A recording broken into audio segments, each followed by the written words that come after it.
Okay guys, it's 6:30 in the morning and we're getting ready to run Black Bear Pass.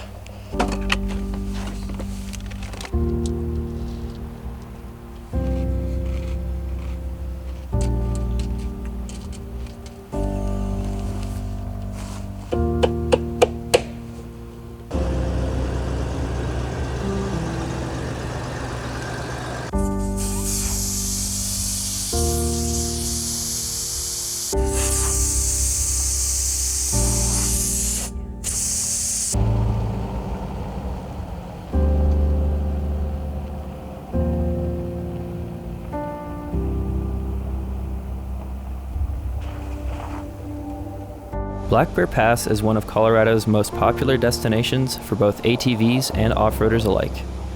The trail starts near Red Mountain, just outside of Ouray, Colorado, and works its way up to nearly 13,000 feet, where you are met with spectacular mountain views. The trail offers some of the most amazing sights, from waterfalls to wildflowers and much more. But there's also a darker side to this pass. Black Bear is known as the deadliest trail in Colorado. It is not an amusement park and should not be treated as one. One wrong move and the family holiday could end in disaster.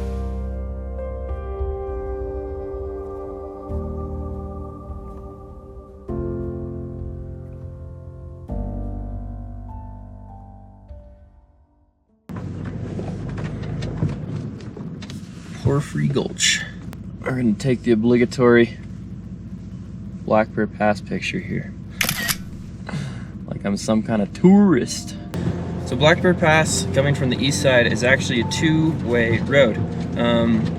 You can go all the way up to the top and come back, and only once you're past the top does it actually turn into a one-way road. So this part of the trail is pretty chill. I would still probably recommend a four-wheel drive vehicle just because it's steep at points, but it's not too bad at all.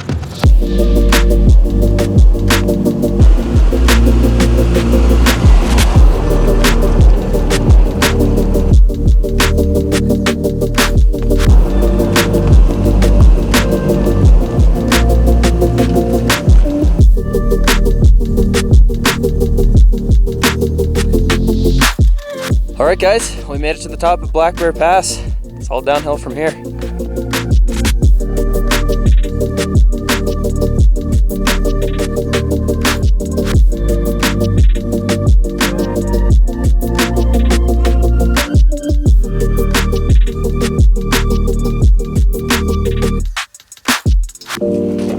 After taking a short break at the summit to fly the drone and grab a quick bite to eat, it was time to head down the backside towards the infamous Black Bear switchbacks. This section here getting down to the switchbacks is fairly chill and features some incredible views of the Telluride Valley. So take your time, enjoy the views, and make sure to take some photos.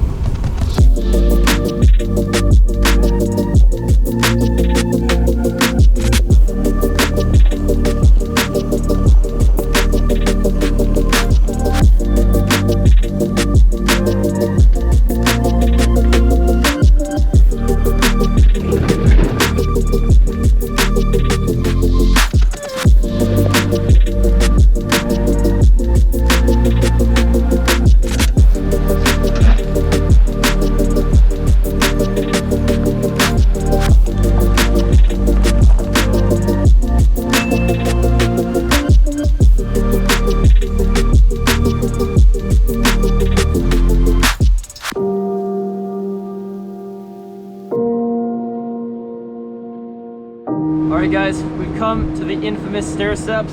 Waterfall's right there. If I fall off, we're going straight down a massive, probably 1,000-foot cliff. If you're doing this trail, I do not recommend doing it alone. Bring a spotter and do it safely, but I'm here alone today, so we're gonna work with what we've got.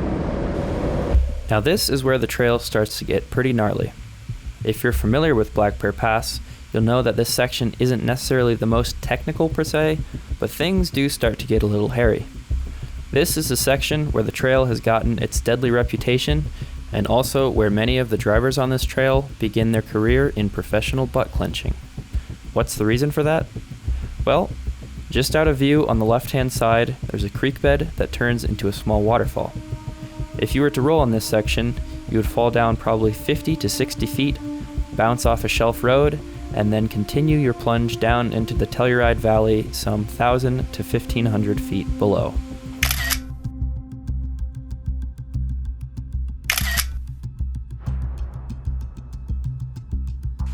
Now, the likelihood of you rolling here isn't actually that high, but if you were to do it, it would make for a pretty bad day. I definitely would not recommend it.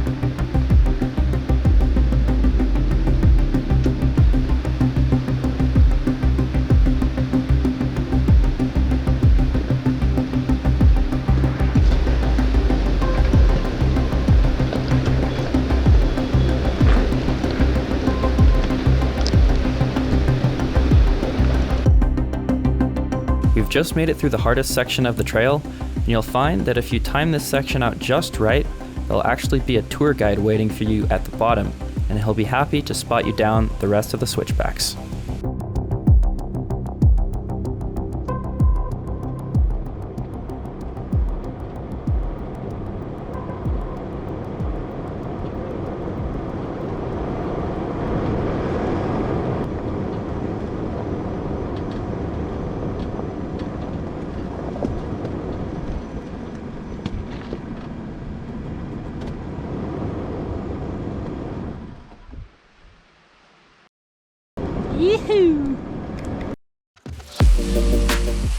Now, at this point in the drive, I would say you've probably completed the hardest section of the trail, but just because you've done that, don't think it's going to be super easy from here on out.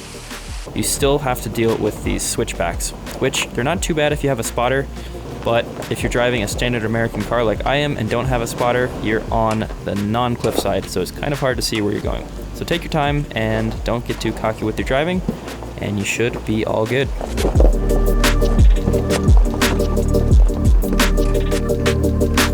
Well guys, we made it down in one piece and holy shit. I think that just became my new favorite trail.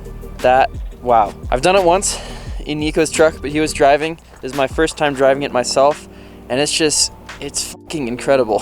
Like honestly, I don't know any other way to describe it. It had the perfect amount of technical sections. I never really got, actually that's not true. I got pretty scared going on the switchbacks when you're like on the inside and you can't see off the cliff. That got my heart pumping, but I mean, and that was even doing it alone. I definitely do not recommend this trail to anyone who's new at driving or who doesn't know their experience level. I'm pretty sure one of the biggest reasons why people actually are injured or die on here is because a lot of people get rental vehicles. They come to Colorado, they're like, oh, there's this amazing pass, we got to do it. They get a rental vehicle. I'm pretty sure that's the #1 cause of death on this trail. So it's not an easy trail, but I did do it alone. So depending on your experience level, if you feel confident, you can do it. It's absolutely doable. And like I said, it's an incredible trail. Just be very careful and be very focused. This is a trail. You just got to stay focused the entire time. Well guys, that's going to be a wrap on this video. Hope you guys liked it. As always, if you have any questions or comments, feel free to write me down below, or you can send us an email at parttimeoverland@gmail.com. I know the upload schedule has been pretty sporadic, so as the name suggests, part-time overland, it's only part-time. Apologies for that. Anyway, hope you guys liked the video. This is a super sick trail. I definitely recommend you check it out if you're in the area. And otherwise, I'll catch you back in the next video.